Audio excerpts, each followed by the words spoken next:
Hi everybody, welcome back to the channel. Happy 4th of July. And I thought I'd go ahead and make this video on this early morning here to discuss Vanguard. And of course, if you don't know, Jack Bogle is the founder of Vanguard.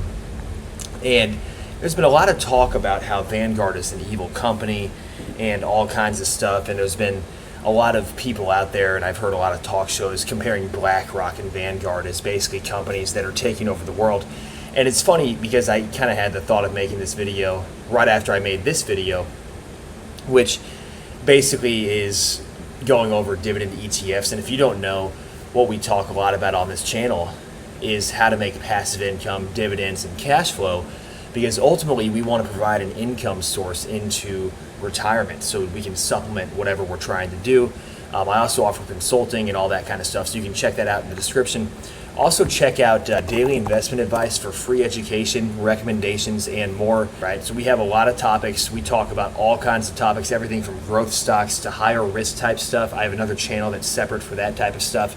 But primarily we talk a lot about cash flow on this channel and how to make dividends, because there's different types of investors out there who have different risk tolerances. The younger generation loves higher risk type stuff. Let's get back on topic here. So who actually owns Vanguard, right? What is this company, Vanguard?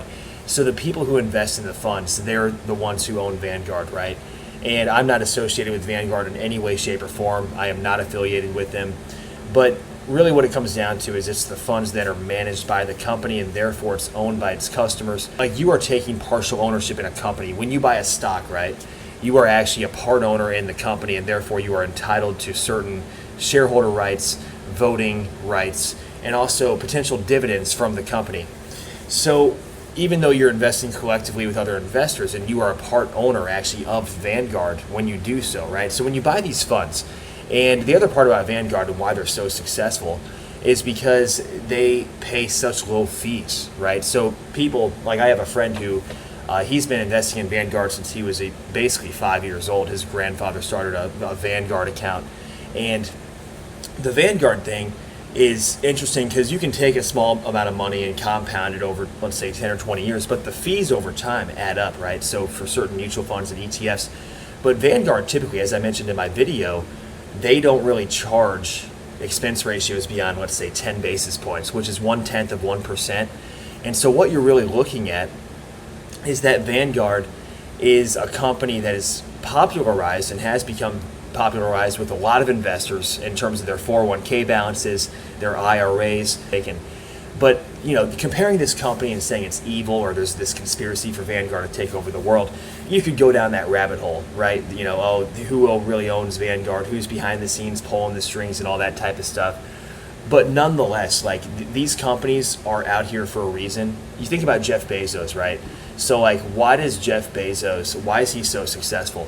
Because he obsessively focuses on the customer. And hopefully, like, this information, as I improve my YouTube channel and gain additional skills over time, and I'm able to communicate my messages more effectively to you as the audience, hopefully you find that I'm providing good service to you as a viewer. And hopefully my channel grows, right? So it's the same concepts, but if you think about why people are successful or why a company like Vanguard is successful, like I said, the fees are a big part of it because they have such low fees. It's becoming increasingly popularized just to do a broad-based Vanguard index strategy in a portfolio. And that can also include investing in dividend ETFs, like I mentioned in my video. But with that being said, Vanguard is not inherently evil, right? This idea that we can throw around a conspiracy and say, oh, there's, you know, BlackRock and Vanguard and all these evil companies taking over the world.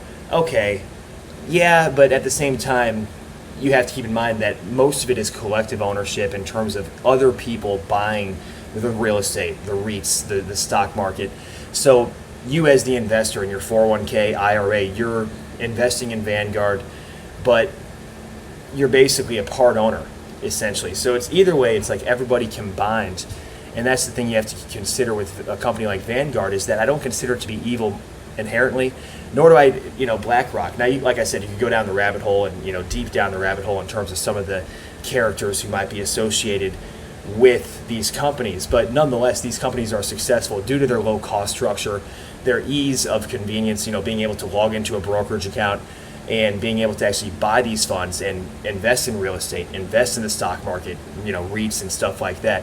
So all of this combined is just something to consider as an investor. That's why these companies are so popular, and that's why, I don't really like to go down those types of rabbit holes. But with that being said, thank you so much for tuning in, guys. Let me know what you think in the comments down below, and we will see you in the next video.